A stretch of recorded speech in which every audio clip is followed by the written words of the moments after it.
Muitas vezes a gente olha para essas coisas tudo que está aqui e fala assim, não, mas como que eu vou abandonar tudo isso? Olha esse pôr do sol, olha esse mar, olha esse jardim, olha essa floresta, olha essa montanha, é tudo muito lindo. Eu não vou ficar lá numa igreja enfurnado, eu quero estar em lugares bonitos. Sabe que quando Adão pecou, o primeiro homem pecou, Deus disse assim, maldita é a terra por causa do teu pecado. Se você entender agora o que Deus estava dizendo, você vai ver e olhar tudo lá fora e saber assim, que tudo isso que a gente acha tão bonito é maldito. É maldito. Não presta. Daí a gente fala, gente, mas é tudo que a gente conhece. E é por isso mesmo que a gente tem que entender que Deus quer nos dar um reino que não é maldito.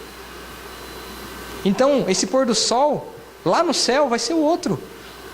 Esse mar vai ser outro. Essas coisas que a gente acha bonita aqui vai ser outras. Muito melhores do que essas, porque essas estão contaminadas, essas estão malditas. E a gente acha tão bonito, mas é maldito. É refúgio, é esterco. E a gente tem por perda todas essas coisas para perder para Deus.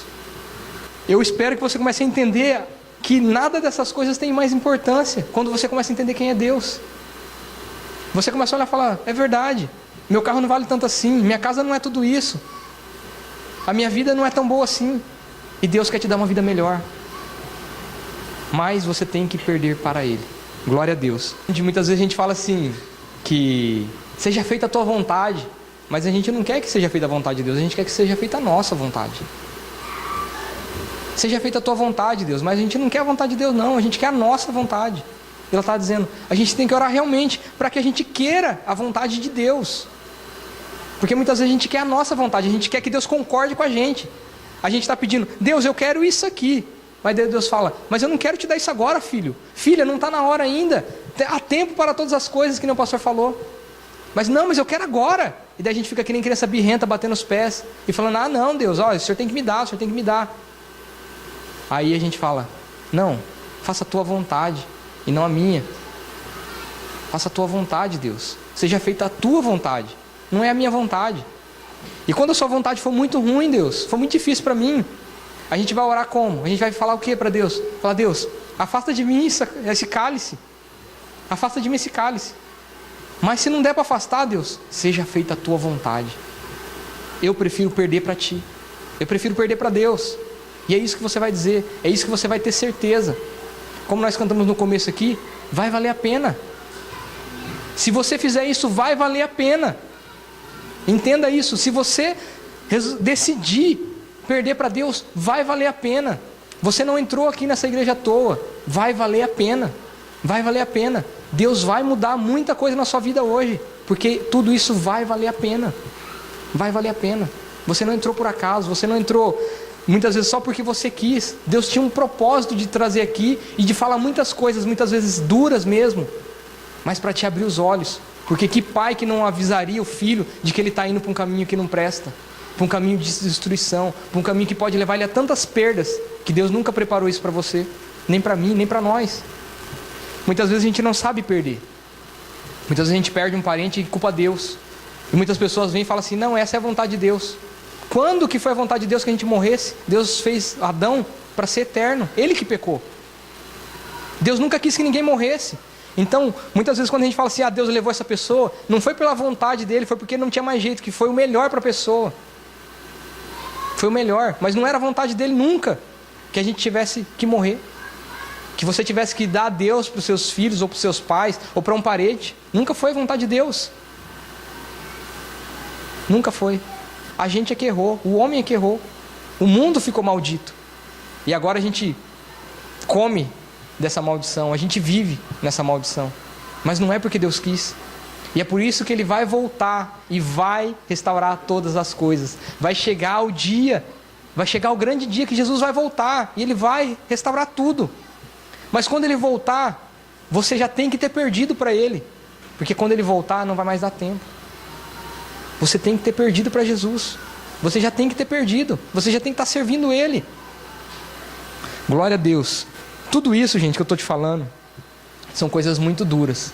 Mas agora, eu quero que você comece a entender algumas das promessas de Deus para a nossa vida.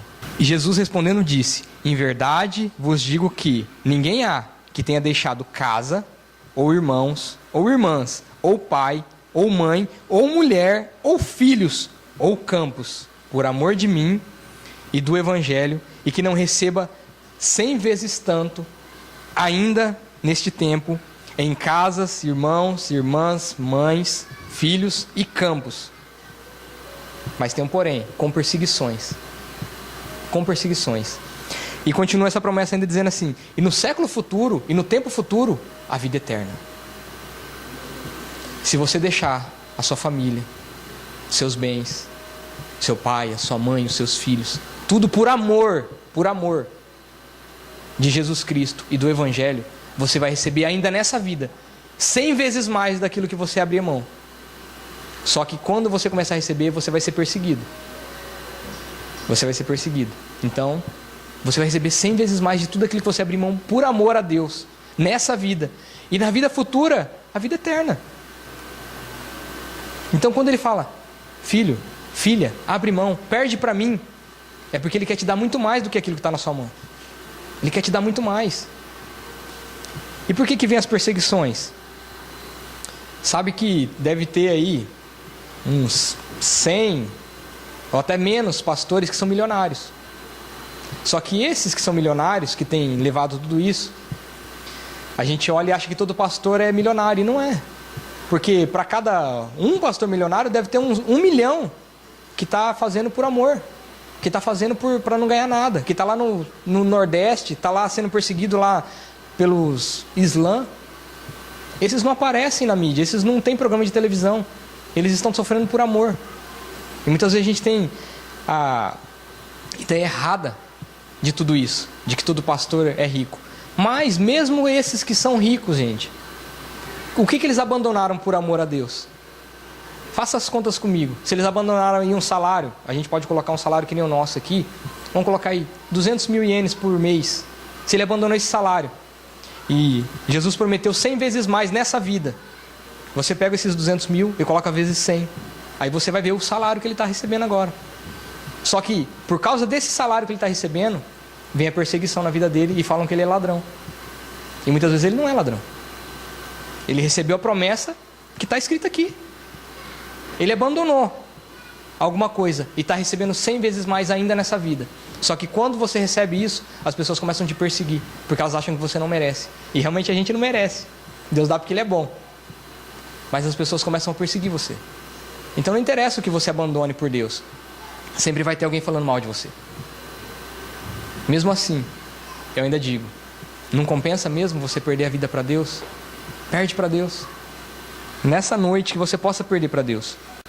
Jesus diz assim: buscai primeiro o reino de Deus e a sua justiça, e todas essas coisas vos serão acrescentadas. Muitas vezes você vive estressado por causa das contas. Mas por quê? Porque você realmente não confia em Deus. Porque Deus, Ele cuida de todos os animais. Ele cuida de todos os filhos que Ele tem. Só que você quer controlar a sua vida. E aí você vive estressado com a próxima conta, e vive estressado com a próxima coisa que você tem que fazer. E a razão disso tudo é porque você não tem fé de que Deus vai fazer por você. Porque Ele disse: se você buscar o meu reino primeiro, todas essas coisas que você quer, eu vou colocar para você, eu dou para você. Só que você tem que buscar primeiro o reino de Deus e a justiça de Deus. E num determinado momento, no tempo determinado, que nem o pastor falou no começo, no tempo certo, Ele vai te dar todas essas coisas de volta. Muito mais, 100 vezes mais. Ele vai dar, Ele vai devolver tudo aquilo que você perdeu para Ele. Mas e aquilo que eu perdi para o mundo? Você pode chegar aqui e entregar sua tristeza para Ele transformar em alegria. Glória a Deus por isso. Eu estou falando muito da família exatamente porque eu peguei o versículo de Abraão. Então, disse o Senhor a Abraão: sai da tua terra e da tua parentela, da casa de teu pai, para a terra que eu te mostrarei. Deus falou para Abraão, falou: sai da tua parentela, sai da casa do teu pai, sai da tua terra e vai para um lugar que eu vou te mostrar. Deus nem falou assim, ó, vai para tal lugar. Eu vou mostrar, a hora que você sair, aí eu falo para onde você tem que ir. Mas qual que era a promessa dele? Aí Deus prometeu para ele o seguinte, olha: far-te-ei uma grande nação, e abençoar-te-ei, e engrandecerei o teu nome, e tu serás uma bênção, e abençoarei os que te abençoarem, e amaldiçoarei os que te amaldiçoarem, e em ti serão benditas todas as famílias da terra. Hoje a gente fala de Abraão depois de 4.000 anos mais ou menos. A gente fala de Abraão ainda. Deus engrandeceu o nome dele. O nome dele, quando a gente fala Abraão, aqui talvez nem tanto, mas lá no Oriente Médio, quando você fala de Abraão, eles só faltam dobrar os joelhos mesmo. Porque ele se tornou grande, Deus engrandeceu o nome dele. Mas para isso ele teve que obedecer a Deus e sair da casa dele, da terra dele, da casa do pai dele, da família dele, da parentela dele. Deus pediu isso para ele. Então, isso são exemplos que vão acontecendo, que aconteceram na Bíblia, e são as mesmas coisas que Deus tem para nós ainda. São as mesmas promessas, as mesmas regras. É tudo ao contrário daquilo que você está pensando. Muitas vezes a gente fala assim, não, eu quero deixar minha família toda juntinha aqui, porque daí a gente não vai perder. Muito pelo contrário. Quando você entrega tudo na mão de Deus, é aí que você não perde. Tudo que você tenta segurar com a sua mão, todo império humano cai. Todo império humano cai. Mas da mão de Deus não cai. Da mão de Deus não cai, não sai. Não sai do controle de Deus. Mas do nosso controle, a gente perde o controle do carro, a gente perde o controle das nossas palavras, a gente fica irritado com qualquer coisa, a gente perde o controle. Mas Deus não perde o controle de nada. Glória a Deus por isso. Então, muitas vezes Deus te pede aquilo que é importante para você. Deus vai te pedir aquilo que é importante, mas Ele vai te mostrar aquilo que é essencial. Para Abraão, depois ainda, ele pediu o único filho que ele tinha para sacrificar. E Abraão ia dar. No coração dele ele já tinha falado, eu já dei já a Deus. Mas Deus não deixou ele fazer mal ao menino. Então, Deus pode provar o seu coração. Deus pode te pedir aquilo que você não quer dar. Fala, Deus, mas isso é exatamente isso que eu não quero dar, mas é exatamente esse que Ele vai te pedir. É exatamente isso que você não quer dar, é exatamente esse que Ele quer te pedir. É esse aí. Por quê? Porque onde está o teu coração, aí é onde está o teu tesouro. Onde está o teu coração, onde está o teu tesouro. Se o teu tesouro é isso aí, quanto tempo ele vai durar? Quanto tempo vai durar a sua família, o seu carro, sua casa, o seu dinheiro, sua saúde? Quanto tempo vai durar? O seu tesouro vai passar. Mas se você tiver o tesouro maior, que é Deus, ele vai ficar eternamente. Vai ficar eternamente, glória a Deus. O pastor já falou, então há tempo para todas as coisas. Então muita gente fica como crianças mimadas pedindo o doce antes da janta. E Deus não dá. Deus fala, vai comer primeiro. Vai tomar banho primeiro, vai fazer a lição primeiro. Depois tem doce. Mas a gente quer o doce primeiro. A gente quer fazer primeiro as nossas vontades, aquilo que é mais palatável para nós, aquilo que é mais gostoso. Mas não, a gente como adulto, a gente já sabe, a nossa saúde depende exatamente de coisas que a gente não gosta, né? Das verduras, dos legumes, depende disso, daquilo que a gente não gosta. Então Deus sabe disso, e no mundo espiritual também é a mesma coisa. Então Deus vai te pedir para fazer coisas que você não gosta, só que isso é para a tua saúde. E depois vem as bênçãos que são docinhas para o nosso paladar, as coisas que você está pedindo aí, as coisas que eu estou pedindo.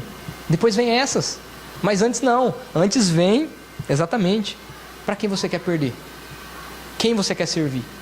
Para andar com Deus, então você tem que abrir mão de tudo. Mas é tudo de uma vez? Eu não consigo. É a primeira coisa que você vai falar. Mas eu não consigo ser do jeito que Deus quer. Nem eu consigo. Nem eu consigo. Nem por isso eu deixo de tentar. E é isso o segredo. É esse o segredo. Porque as pessoas falam assim, tenta uma vez, tá vendo, eu não consigo. E desistem. Você não deve desistir.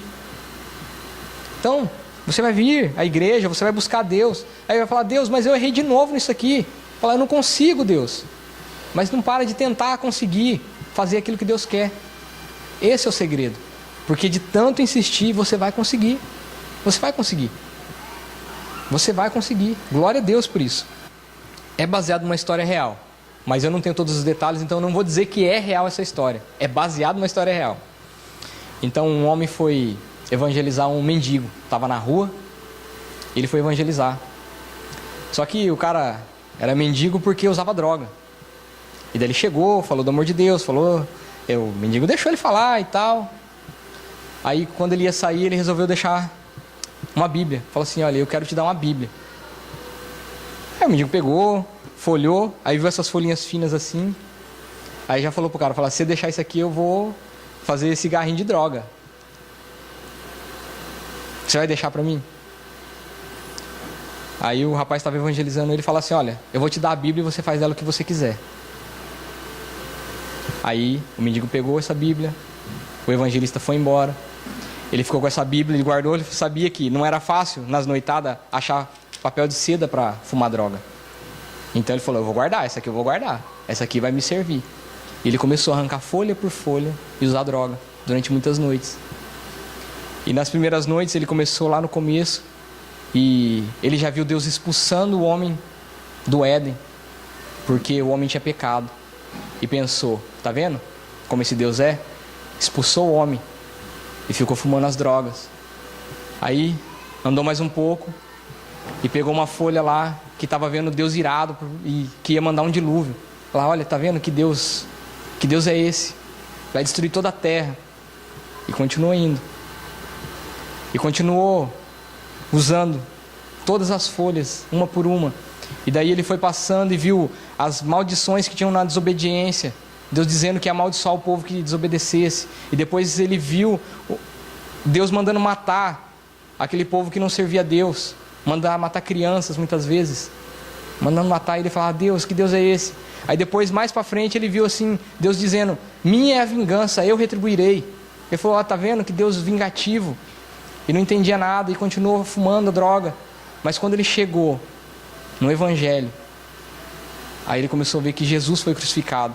E aí também ele não entendeu, ele falou, que Deus é esse que mata o próprio filho? Que deixa o próprio filho passar por tudo isso? Ele não entendeu. Mas chegou o momento que ele pegou uma folha, estava escrito assim, porque Deus amou o mundo de tal maneira, que deu seu único filho, para que todo aquele que nele crê não pereça, mas tenha vida eterna. E aí sim ele saiu das drogas, aí sim ele mudou de vida. A gente não entende o que Deus fez, mas foi a única maneira que tinha de salvar eu e você. Ele deu o que ele tinha de mais precioso, ele decidiu perder por causa de nós. A gente não entende nada de Deus. Eu estava falando com os irmãos, muita gente olha assim e fala, Deus parece que mudou. Para a gente dizer que uma pessoa mudou, gente, a gente tem que conhecer ela desde sempre. Aí você pode dizer que a pessoa mudou. Eu, por exemplo, vou fazer daqui uns dias 40 anos aí, né? Em nome de Jesus. Eu não conheço nada de Deus. Como que eu posso dizer? Deus é eterno. Eu conheço 40 anos de Deus. Se tudo isso. E como que eu posso dizer que Deus mudou? Ele pode dizer que eu mudei, que eu não mudei. Ele me viu o tempo todo. Eu nunca vi. Como que eu posso dizer que Deus mudou? Como posso dizer que Ele mudou alguma coisa? Ele mesmo disse que Ele não muda. Ele continua sendo bom. Ele continua esperando você e eu. Ele continua perguntando, para quem você quer perder? E quero dar mais um exemplo para você entender. Quando você não conhece a Deus, você nasce como eu, talvez você nasceu como eu, num lar que na verdade não era cristão, ou mesmo se dizia ter uma religião, mas não servia a Deus. Então você estava num exército, mas era o exército das trevas. E Deus tem um exército de luz, que são chamados soldados de Cristo.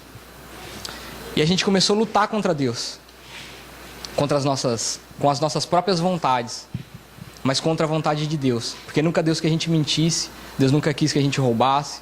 E a gente começou a fazer todas essas coisas, ou seja, lutar contra Deus, lutar contra tudo aquilo que Deus tinha dito para a gente fazer. E num determinado momento a gente se viu encurralado, armado e cercado pelo exército de Deus, pelo próprio Deus, com uma espada na sua garganta. E agora você deve pensar o quê? E agora? O que eu faço? Eu vou lutar até a morte? Ou eu vou me render? Então, eu digo para você hoje, se você está cercado por Deus, se você entendeu que Deus é que está colocando essa espada no seu pescoço, então eu convido você a levantar suas mãos assim e se render.